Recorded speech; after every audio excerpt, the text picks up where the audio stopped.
News में मैं हूं आपके साथ शिवानी। चले रुक करते हैं आज की बड़ी खबरों पर। कोई करता है खबरों से आगे रहने का वादा, कोई करता है तेज रफ्तार का दावा, फिर भी क्यों दब जाती है सही खबर? ना वादा ना दावा। नमस्कार, देख रहे न्यूज इंडिया। पूर्व मुखिया 2001 में बने थे। कुछ बात करते हुए अपने बारे में बताएंगे। बाद में मैदान में क्या काम उस टाइम में किए थे, अब क्या काम करना चाहते हैं, पंचायत की व्यवस्था कैसा है, क्या उद्देश्य सर आपका? देखिए, त्रिस्तरीय ग्राम पंचायत गांधी जी का सपना है। भारत जो गांव है, गांव का देश है, इसके विकास के लिए गांधी जी ने सपना देखा था कि ग्राम स्वराज लागू हो हमारे देश में। उस ग्राम स्वराज के तहत आज पूरे देश में त्रिस्तरीय ग्राम पंचायत लागू है, जिसके तहत आज पंचायत चुनाव हो रहे हैं और पंचायत को संपूर्ण अधिकार देकर अपने विकास करने के लिए सरकार ने ये प्लान बनाई है। मैं 2001 से 6 तक मुखिया था और उस वक्त में सरकार का धन भी काफी कम था विकास के लिए। मैं आपको बताऊं कि मैंने 26 टीचर का बहाल किया था। एकदम निष्पक्ष एक कमेटी थी, उस कमेटी के माध्यम से सभी टीचरों का चयन किया था। चयन प्रक्रिया के क्रम में मुझे याद है कि मैं अपने सगे भाई को 1 नंबर से छांट दिया था और छांट कर मैंने आम लोगों के अधिकार को सुरक्षित रखने का काम किया था। कई आशा को बहाल किया जो आज सरकार के लिए काम कर रही है। कई स्कूल को मैंने बनाया था अपने रीजन में। सड़कें, कच्ची सड़कें थी, वहाँ पे मैंने ईंट सोलिंग और पुख्ता सड़क बनाने का काम किया था। जब उस वक्त अलॉटमेंट बहुत ही कम, मुझे याद है कि शायद 47 या 48 हजार रुपये का कुल 5 वर्ष में मैंने 47 या 48 लाख का मैं पूरे 5 वर्ष में काम किया था।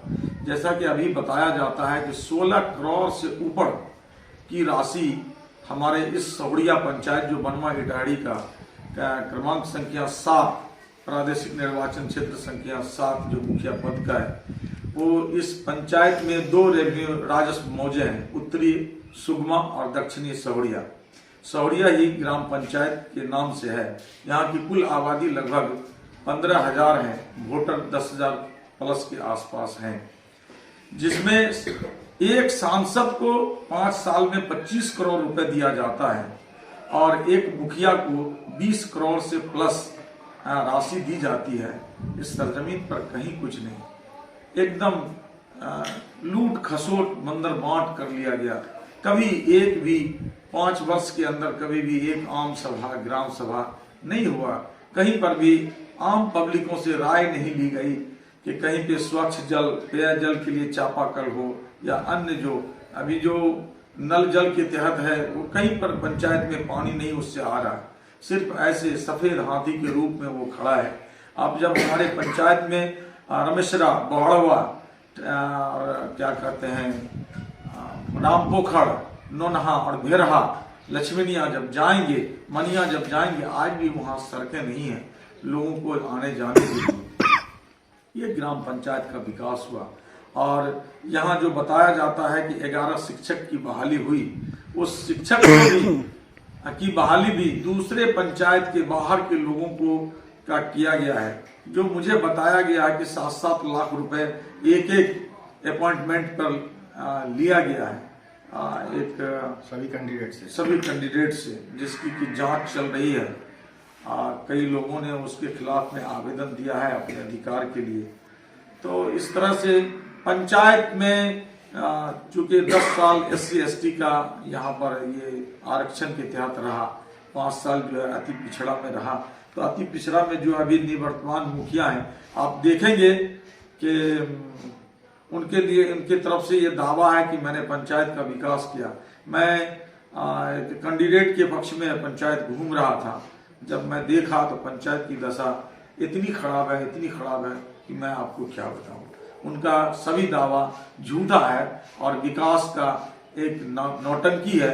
एक छोटा छोटा गड्ढा खून करके उसको पोखर जल संरक्षण के नाम पर छोटा छोटा 2 कट्टे 2.5 कट्टे का गड्ढा खून के 30-30 लाख रुपए उससे उसका उठा लिया गया।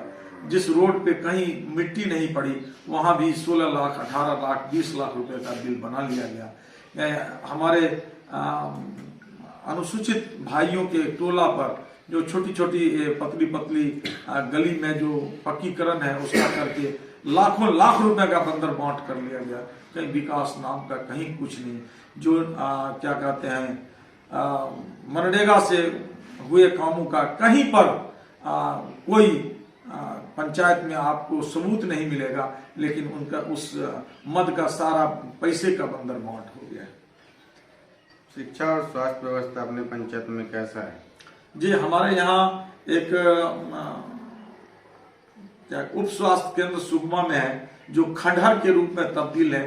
वहाँ आप उसके भवन तक पैदल भी नहीं जा सकते, बीच में गड्ढा है, ना उसमें पानी पड़ा हुआ है, भवन जर्जर है, उसमें कोई मवेशी को भी नहीं रखा जा सकता, एकदम टूटा फूटा है। हमें इस पंचायत के लोगों को अपना इलाज कराने के लिए सोनबरसा PSC जाना पड़ता है या बनवा बेटाड़ी या सिवड़ी बख्तियारपुर जाना पड़ता है। पंचायत से उन लोगों को जाने में कहीं 10 किलोमीटर, कहीं 5 किलोमीटर, कहीं 2 किलोमीटर की दूरी होती है। लोग खास करके बरसात के दिनों में और प्रसवकालीन महिलाओं को मैंने अपनी निगाहों के सामने दम तोड़ते हुए देखा इलाज के चलते। यहाँ पर शिक्षा का जो हालत है वो बिल्कुल ही शून्य के बराबर है, इसलिए कि कभी शिक्षा दीक्षा पर सरकार प्रशासनिक तौर से कभी नजर नहीं दिया जाता है। शिक्षक भगवान भरोसे स्कूल आते हैं और चले जाते हैं, और जो बच्चे लोगों को स्टाइपेंड पहले दिया जाता था, पोशाक दिया जाता था, मध्याह्न भोजन दिया जाता था, वो सब नदारत हो चुका है, कहीं कुछ नहीं। स्कूल में जो चावल बढ़ने का यहाँ पर शुरू हुआ, क्या वो सही टाइम पे बढ़ता है, सही वजन मिलता है बच्चों को? जी नहीं, बिल्कुल बिल्कुल ये दावा गलत है। जैसा बच्चे लोगों को सही समय पे नहीं भोजन मिलता है और न किसी को चावल बंटते मैंने देखा। समाज में भ्रष्टाचार बहुत ज्यादा बढ़ गया है। मुखिया से जुड़ी हुई जितनी भी योजनाएं में PC बना हुआ है, सभी ठेकेदार का, और इंदिरा आवास, लैट्रिन, स्वच्छता, हर जगह बुरा हाल है। ये स्थिति मैंने पंचायत का देखा है, सिर्फ अपने पंचायत जिसका नाम सौड़िया है, यहाँ पे इंदिरा आवास में जो भाई बहनों ने मुझे बताया है कि एक इंदिरा आवास में 30 से 40 हजार रुपया कमीशन लिया जाता है, और उनके पहले किस्त की राशि अगर उठ गई है तो दूसरी किस्त की राशि के लिए उसको नाक रगड़ना पड़ रहा है। उसको मुखिया के, उसके बिचौलियों के दरबार दौड़ते दौड़ते उसका पसीना छूट रहा है, फिर भी उसको दूसरी किस्त का लाभ जो है उसको नहीं मिल रहा है।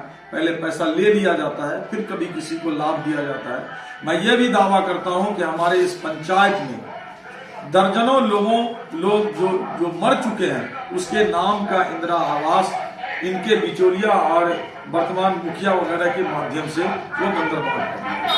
अगर उसकी जांच हो जाए तो दूध का दूध और पानी का पानी। समाज में देखिए नशाखोरी बहुत ज्यादा बढ़ गया है और कोई भी प्रतिनिधि प्रशासन की मदद नहीं करता, सब लिप्त रहते हैं।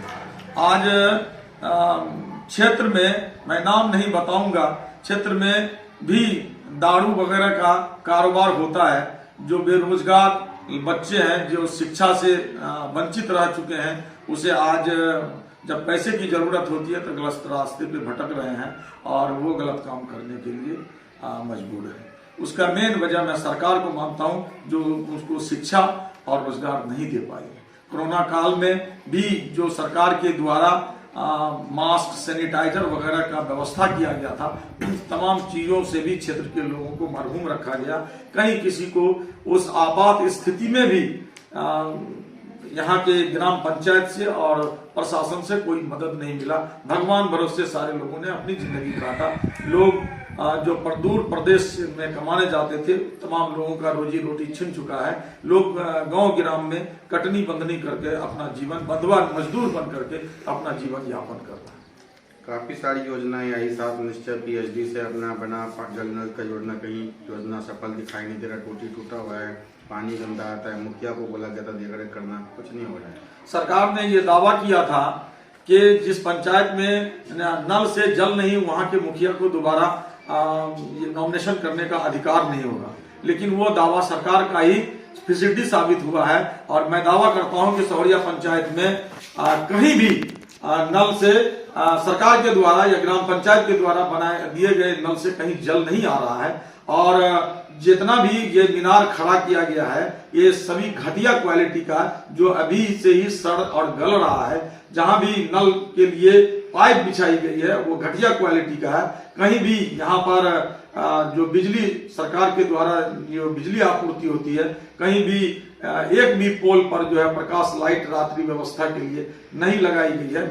ये भी मुझे जानकारी है कि वो तमाम लाइट के लिए फंड आया था, लाइट के लिए भी फंड आया था, वो तमाम पैसा भी ये वो बंदर बांट हो चुका है। आप लोग से जीतते हैं तो समाज के लिए पंचायत में क्या काम करना चाहेंगे जो भी पेंडिंग है? पहली प्राथमिकता होगी कि हमारे गुट के अगर लोग ग्राम पंचायत में मुखिया के पद पे आएंगे, सरपंच के पद पे आएंगे, जिला परिषद के पद पे आएंगे, तो हम लोगों की पहली प्राथमिकता होगी कि जो समाज का अंतिम व्यक्ति है, जिन लोगों को खाने पीने की कठिनाई है, उसे सरकार के द्वारा जो खाद्यान्न दिया जाता है, हम लोग उनको पारिवारिक लाभ देने का कोशिश करेंगे। जिन लोगों का इंदिरा आवास नहीं बना है उसको आवास बनाएंगे और सही जगह पर शौचालय का निर्माण करा करके उन परिवार को लाभान्वित करेंगे।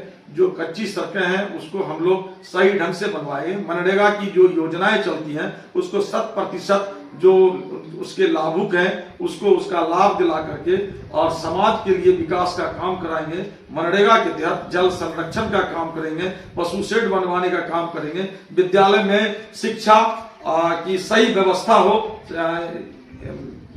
ये क्या कहते हैं, शिक्षक और विद्यार्थी सही समय पे स्कूल आवे और उसका सुचारू रूप से स्कूल चले। बच्चे का जो मध्याह्न भोजन वगैरह होता है वो सही समय बटे और जितने भी लोग वृद्ध हैं उसको हम लोग पेंशन सेवा से जोड़ने का प्रयास करेंगे।